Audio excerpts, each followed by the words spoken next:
On the left, you see an image that could be used for our website here in America, as we are flooded with cultural familiarity after the events of this past year.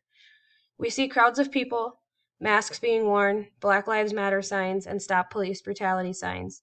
This evokes an instant emotion, and paired with the cultural familiarity, we build a metonymic code.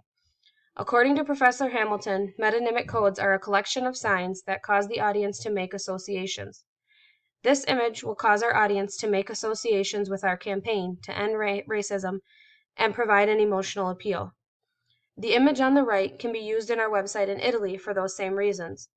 The image depicts a diverse group of people peacefully protesting racism and standing together. For our Italian audience, they will likely see these buildings in the background and read this banner, and it will feel very familiar to them. These images could be taken very differently if swapped, because they would no longer contain the emotional appeal for their appropriate audience, due to losing the cultural familiarity.